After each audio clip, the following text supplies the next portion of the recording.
Cooker biryani എങ്ങനെയാണ് ഉണ്ടാക്കണേ നോക്കാം. അപ്പോൾ നമ്മൾ അതിനായിട്ട് നേരത്തെ നെയ്യ് ഒഴിച്ചിട്ട് അതിനകത്തുനിന്ന് നമ്മൾ അണ്ടിപ്പരിപ്പും മുന്തിരിയും നമ്മൾ വറുത്തെടുത്തിട്ടുണ്ട്.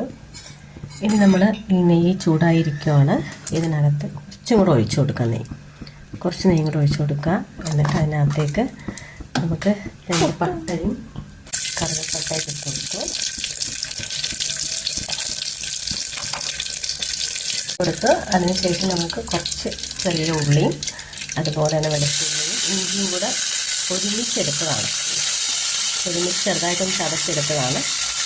രണ്ടും കൂടി ഒരുമിച്ചാണ് ഇടുന്നത്. എന്നിട്ട് നന്നായിട്ട് നമുക്കൊന്ന് ഇളക്കി കൊടുക്കാം. ഇളക്കി നന്നായിട്ടൊന്ന് അയതിന് ശേഷം മാത്രമേ നമ്മൾ ഇതിനകത്ത് പുരട്ടി വെച്ചേക്കുന്നത് ചിക്കൻ പുരട്ടി വെച്ചിട്ടുണ്ട് അതിനകത്തോട്ട് ആഡ് ചെയ്ത് കൊടുക്കുക. ഇപ്പം നമ്മൾ നന്നായിട്ടൊന്ന് ചെറുതായിട്ട് വാടി വരണം. അതിനായിട്ട് കുറച്ച് ഉപ്പൂടി ഇട്ട് കൊടുക്കണം. എന്നിട്ട് കുറച്ച് ഉപ്പിട്ട് കൊടുത്ത് നന്നായിട്ടൊന്ന് ഇടയ്ക്കെടുക്കുക. കുറച്ച് കറിവേപ്പിലയും കൂടി ഇട്ടെടുക്കാം. അതിനകത്ത് നമ്മൾ ചിക്കനിൽ മുളക് പൊടിയും മല്ലിപ്പൊടിയും ചേർത്തിട്ടുണ്ട്. കുറച്ചും കൂടെ ഒരു എരിവിന് വേണ്ടി കുറച്ചും കൂടെ മുളക് പൊടിയും കൂടെ നമ്മളിതിനകത്തേക്ക് ചേർക്കുകയാണ്.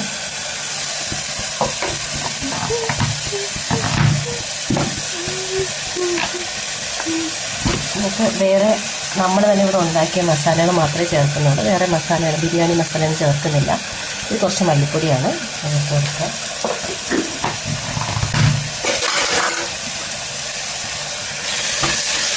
നന്നായിട്ടൊന്ന് ഇളക്കി വെക്കുക.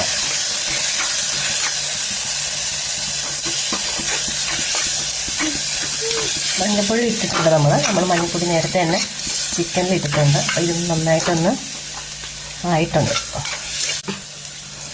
ഇനി ഇതിനകത്തേക്ക് നമ്മൾ നേരത്തെ തന്നെ പുരട്ടി വെച്ചിരുന്ന ചിക്കനുണ്ട്. ചിക്കൻ ഇടുന്നതിന് മുമ്പായിട്ട് നമുക്ക് കുറച്ച് തക്കാളി മാത്രം കട്ട് ചെയ്ത് വെച്ചിട്ടുണ്ട്. ആ തക്കാളി ഇടുക.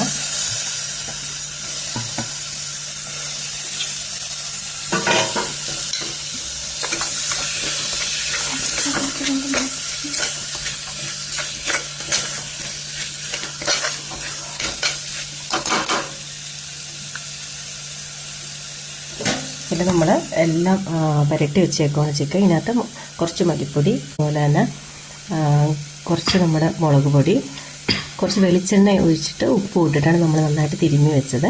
ഇനി നമ്മളിത് ഇപ്പം നമ്മൾ ചെയ്ത് വെച്ചേക്കുന്ന മസാലയിലോട്ട് ഇടാൻ പോകാം.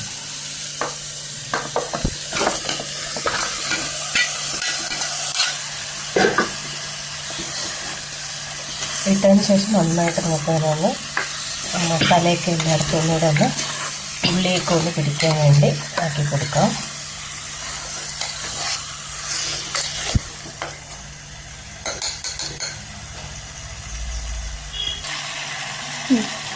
ഇനി നമുക്ക് അപ്പം അതൊന്നും ആയിട്ടുണ്ട്. ഇനി നമുക്ക് അതിനകത്തേക്ക്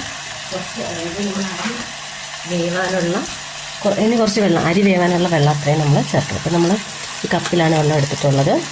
ആ കപ്പിലെ വെള്ളം നമ്മൾ 1 കപ്പ് വെള്ളമുണ്ട് അതിലേക്ക് വീട്ടി കൊടുക്കണം.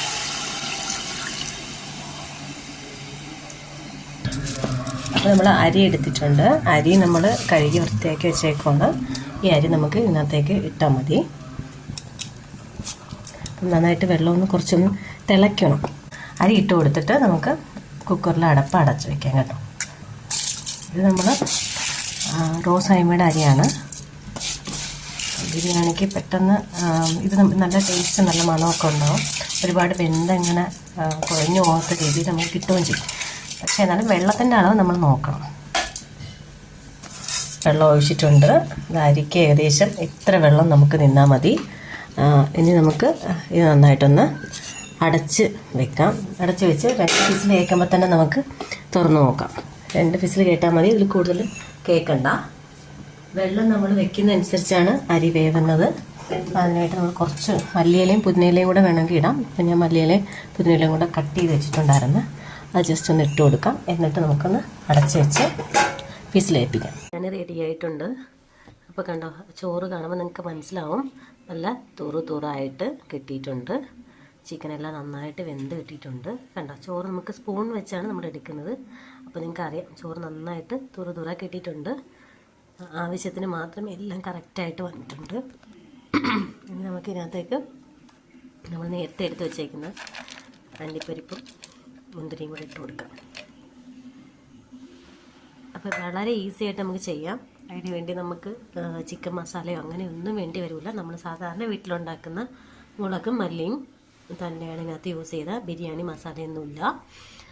കാണുമ്പോൾ നമുക്ക് അറിയാൻ പറ്റും. നമുക്ക് പെട്ടെന്ന് കുക്കറിൽ ചെയ്യാൻ പറ്റും. ഒരു 3 വിസിൽ കേൾക്കുമ്പോൾ തന്നെ റെഡിയാവും. നമ്മുടെ അരിയുടെ അളവ് നോക്കുക. അളവ് നോക്കിയതിന് ശേഷമാണ് നമ്മൾ വെള്ളം ഒഴിക്കുക. അപ്പോൾ ഇതുപോലെ കറക്റ്റായിട്ട് കിട്ടും. നല്ല ടേസ്റ്റ് ഉണ്ട്. അപ്പം എല്ലാവരും ഒന്ന് ചെയ്ത് നോക്കുക. ഈസി ആയിട്ട് നമുക്ക് ചെയ്യാൻ പറ്റും. നമ്മൾ ബോയ്സ് ആയാലും ഗേൾസ് ആയാലും നമ്മൾ പഠിക്കാൻ പോകുന്ന സ്ഥലത്തൊക്കെ നമുക്ക് അവിടെ ഒരുമിച്ച് താമസിക്കുന്ന സമയത്തൊക്കെ പെട്ടെന്ന് നമുക്ക് ചെയ്യാൻ പറ്റുന്ന ഈസി ആയിട്ട് ചെയ്യാൻ പറ്റും. നല്ല ടേസ്റ്റുമാണ്. അധികം മസാലയൊന്നുമില്ല, അധികം എണ്ണയോ അങ്ങനെയൊന്നും ഒഴിച്ചിട്ടില്ല. നിങ്ങൾക്ക് കാണുമ്പോൾ അറിയാം. ആദ്യം ജസ്റ്റ് കുറച്ച് നെയ്യ് മാത്രമേ ഒഴിച്ചിട്ടുള്ളൂ. അപ്പം നല്ല ഹെൽത്തി ആയിട്ട് ഇരിക്കുകയും ചെയ്യും. ഒരുപാട് ഓയിലൊന്നുമില്ല. നല്ല ബിരിയാണിയാണ്. എല്ലാവരും ട്രൈ ചെയ്ത് നോക്കാം.